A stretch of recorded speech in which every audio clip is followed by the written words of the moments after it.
Hello friend, नमस्कार। मैं दिनेश शर्मा। लघु पाराशरी के श्लोक नंबर 29-30 दशा निर्णय। ठीक है।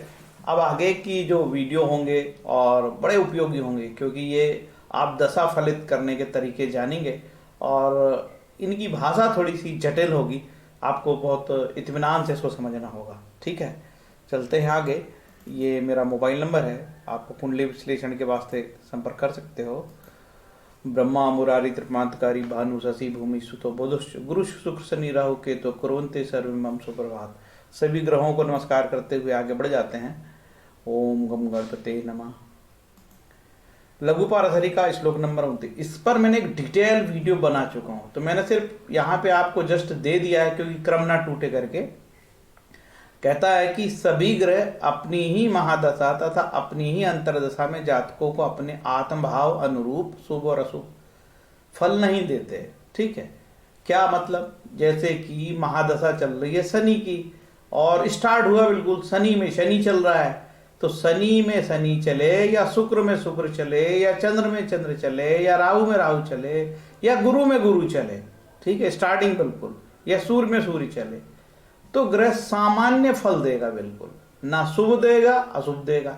अब बोलोगे साहब काम थोड़ी रुक जाएगा, बिल्कुल काम नहीं रुकेगा साहब, उनके प्रत्यंतर के अनुसार सामान्य से फल मिलेंगे।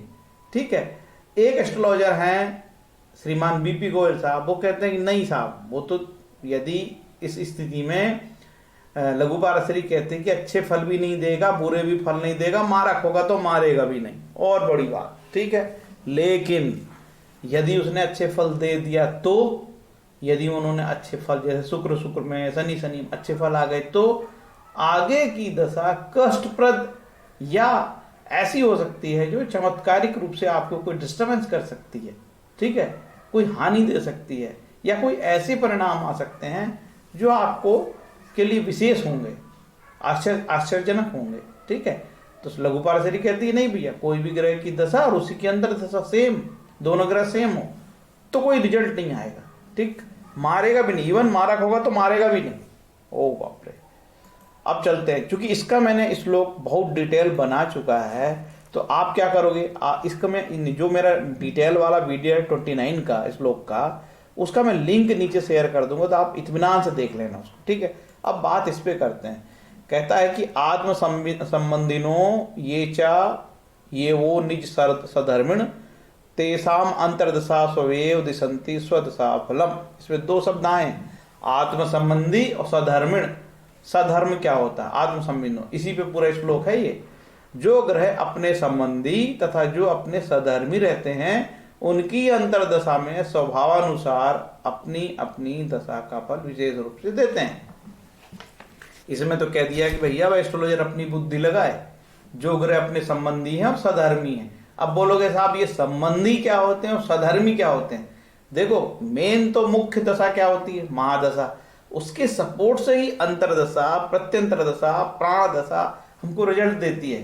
तो हमको मुख्य रूप से नहीं भूलना है कि हमारी महादशा क्या चल रही है, और जो अंतरदशा है क्या उससे वो सहधर्मी है कि संबंधी है, ऐसा जानेंगे। तो अब उसके लिए क्या कैसे जानेंगे हम?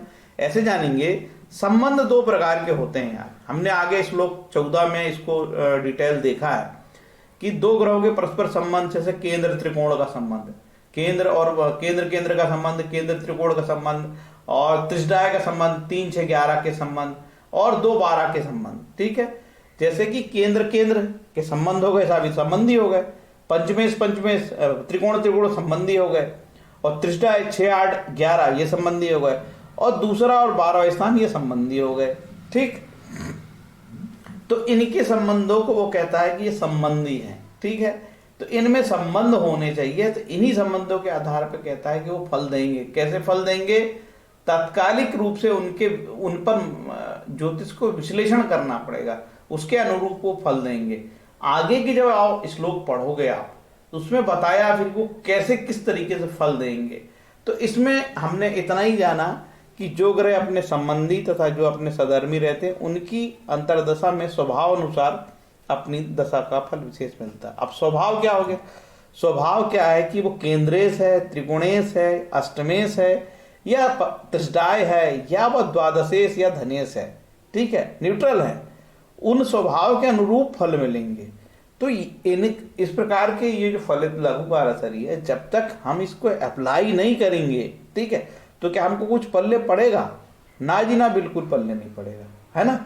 तो आपको ये सब चीजों को अप्लाई करना चाहिए कि यार किसी की दशा चल रही है, अब इस दशा में इसके क्या रिजल्ट आएंगे, ठीक है। आप बिल्कुल चेक करो। कैसे चेक करोगे?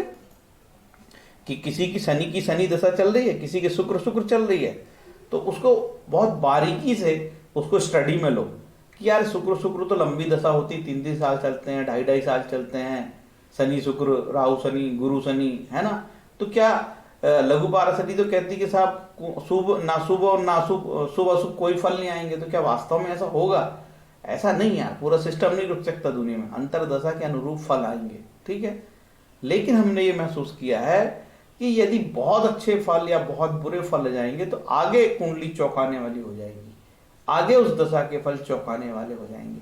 क्योंकि लघु पाराशरी कहती है कि ना अच्छे फल देगा ना बुरे फल देगा, वो अपने फल को सस्पेंड करके रखेगा, ग्रह अपने फल को सस्पेंड करके, स्थगित करके रखेगा, आगे फिर रिलीज करेगा अपने फलों को। कब? जब दूसरी अंतरदशाएं मिलेगी तब वो रिलीज करेगा अपने फलों को धीरे धीरे धीरे। इसके पहले हमने बता दिया था कि ग्रह भैया अपनी अंतरदशाओं में फल देते हैं, ग्रह अपनी अंतरदशाओं में फल देते हैं, ठीक है। जो भी ग्रह होगा अपनी अंतरदशा में फल देगा, महादशा नहीं देगा, अंतरदशा में फल देगा। तो भैया ये 28, 29 और 30 को मैंने आपको बताया। मेरी बुद्धि से इसमें ज्यादा कुछ बताने का नहीं था, तो मैंने इतने बताया। लेकिन आगे वाले जो श्लोक आएंगे उसमें काफी बुद्धि लगानी पड़ेगी। दूसरी चीज, लघु पाराशरी की विशेषता ये है कि ये कनेक्टेड है, एक श्लोक से दूसरा कनेक्ट है, दूसरा से तीसरा कनेक्ट है, तीसरा से चौथा कनेक्ट है। तो आपको सीक्वेंस में लघु पाराशरी इत्मीनान से पढ़नी पड़ेगी, ठीक है। और लघु पाराशरी की कम से कम 1, 2, 3 किताबें होंगी तो आपको पढ़ने में ज्यादा मदद मिलेगी। क्योंकि जैसे कि हमने ज्यादातर मामले में मैंने लघु पाराशरी भट्ट की बताया, भट्ट की कमेंट्री बताया। भाई रामेश्वर भट्ट की कमेंट्री से सीधे सीधे सरल भाषा में समझा दिया, और फिर हम सीताराम झा में गए तो थोड़ा और समझा दिया, फिर हम दूसरी किताबों में गए तो हमको कुछ कुछ समझ में और आया। नहीं तो हम एक ही किताब के भरोसे रहते तो हम तो फंस गए थे यार। कई बार राइटर ने पूरा डिटेल समझा के नहीं लिखा।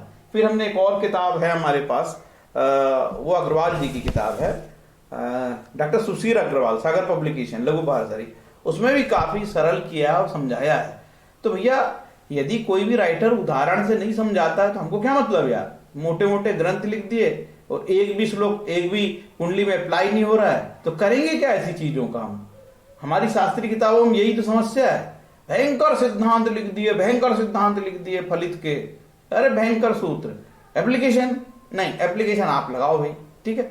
तो हमको एप्लीकेशन लगाना पड़ता है, तो आप एप्लीकेशन लगा के समझोगे तो आपको लगेगा कि यार ये तो काम करता है और ये काम नहीं करता, या इन परिस्थितियों में काम करता है।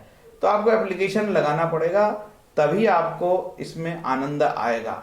अदरवाइज आपको लगेगा कि ये कोरे कोरे सूत्र है, हमको काम नहीं आएगा। आपको जरूर जब किसी कुंडली देखते हो तो लघु पाराशरी के ये श्लोक 29 से लेके स्टार्ट, 29 से लेके आगे तक के बहुत ध्यान से आपको स्टडी करना पड़ेगा, ठीक है। और इत्मीनान से कुंडली समझ के ही हम उसको फलित बता पाएंगे, ठीक है। इतना बोल के मैं जो है अपने वाणी को विराम देता हूं। उम्मीद है कि ये छोटा सा 8-9 मिनट का वीडियो आपको अच्छा लगेगा। और लघु पाराशरी का आज 29वां अध्याय 30 तक हो चुका है। आगे कोशिश करता हूं कि मैं और तेजी से बढ़ूं और फटाफट पूरा कर देता हूं, ठीक है। अब आप लोग इसमें एप्लीकेशन को बहुत अच्छे से समझो, और जिस तरीके से इसको समझना है, तो इसको समझने के लिए आपको ऋषि पाराशर की मूल जो ग्रंथ है सीताराम झा का वृहत पाराशर होरा शास्त्र, वो पढ़ना पड़ेगा। क्योंकि इसमें लिख दिया है भैया, मैंने सारे सिद्धांत इसमें नहीं दिए हैं, मैंने तो इसमें केवल विंशोत्तरी दशा को समझने के लिए आपको ट्रिक बताई है। ये विंशोत्तरी दशा ही चल रही है, ठीक है। आपको उन्होंने कह दिया कि विंशोत्तरी दशा को समझने के लिए पूरी और जानकारी, सिद्धांत समझना है तो अन्य ग्रंथ में जाओ। ऋषि पाराशर का सीताराम झा कृत खिलाड़ीलाल शर्मा वाला जो बृहत पाराशर होरा शास्त्र है, वो ओरिजिनल बुक है, उसमें छेड़छाड़ नहीं है, उसको लेके आप आगे समझ सकते हो। क्योंकि केवल इसमें केवल और केवल जो है ग्रहों के को समझाया है कि कौन सा ग्रह नवमेश है, अष्टमेश है, योग कारक है। ग्रहों के पूरे सिद्धांत नहीं समझाया है, ठीक है। ग्रहों के पूरे सिद्धांत है, कौन सी उच्च राशि कौन सी नीच राशि, तो अन्य ग्रंथ में आपको जाना पड़ेगा।